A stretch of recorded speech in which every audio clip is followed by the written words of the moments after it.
Hey guys, welcome back. Today we're going to get done some more stuff on the Chevelle. Spent a bit of time over the weekend mocking the whole suspension up on it. We took the springs out of it front and rear, played around with some blocking just to hold it to ride height and trying to dial that in. And now after the ride height is dialed in, we're going to play around with our tire and wheel fitment to find out how wide of a tire and how big of a tire, how low we can go with this car. This is a factory size tire and wheel right here that was on the car. We played around with this one already, which is a 305 3519, and that seems like it'll work pretty well also. But this is the size that we would like to do right here.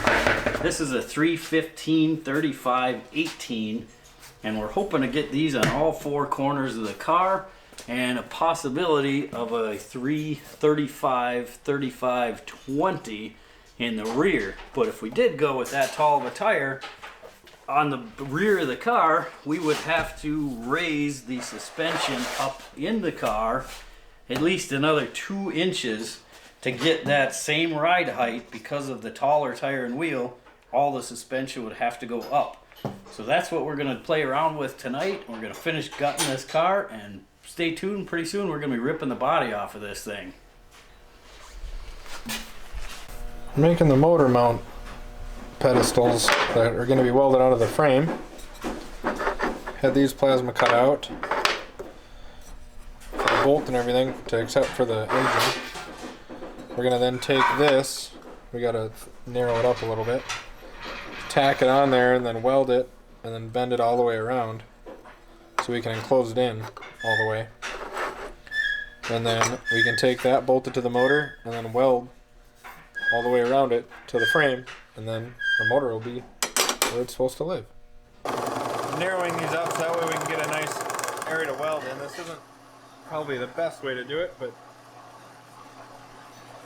it's the easiest. Just taking it in, basically. Just screwing these up and They were cut a little bit wide.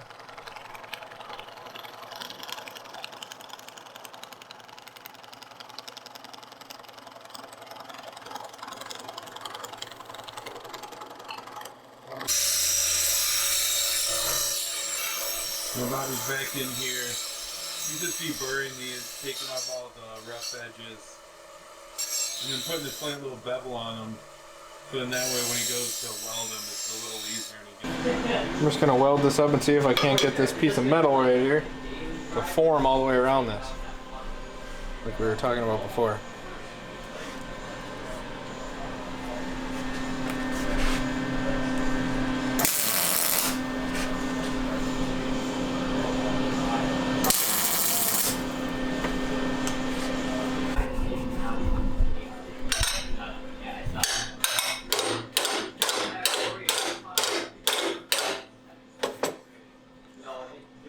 Back up again. Alright, so we're just disconnecting the wire harness from the dash, pulling the dash out. He's looking to do a rebuild on the dash, do a custom dash. So we gotta take everything out. Basically we just have the couple wires on each side and we'll have it out of here.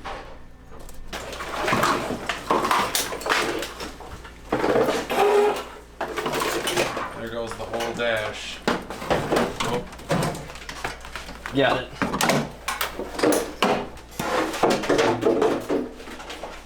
Sweet. So this is what it looks like now with the dash totally removed. A lot of room for activities in this car. Over here.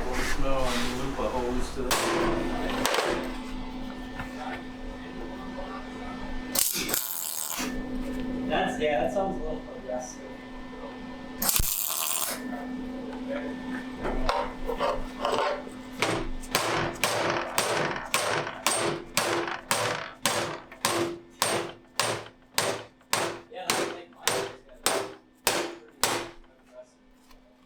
Kind of like that. Just bend it all around, tack it, and Put a clamp on it, and squeeze the bottom. there we go. Test it in the car. So Bobby just finished welding this up. think he's gonna come back in and grind it a little bit, right? I'm just gonna clean the spatter off it.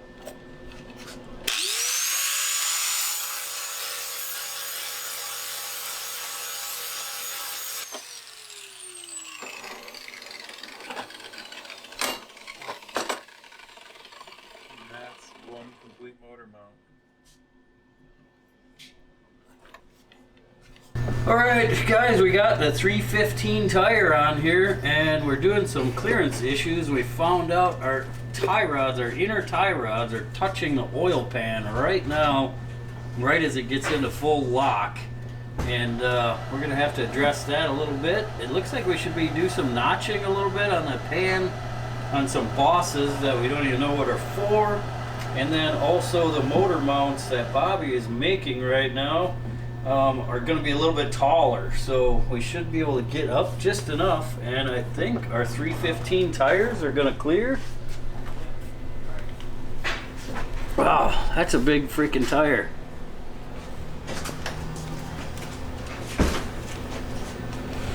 I would have never guessed that.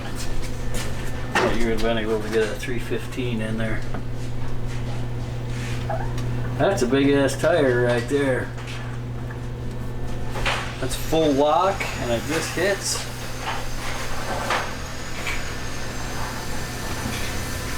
We have to play around with our fender clearance a little bit, but I think we can make that work actually. That's cool. Awesome. Awesome sauce.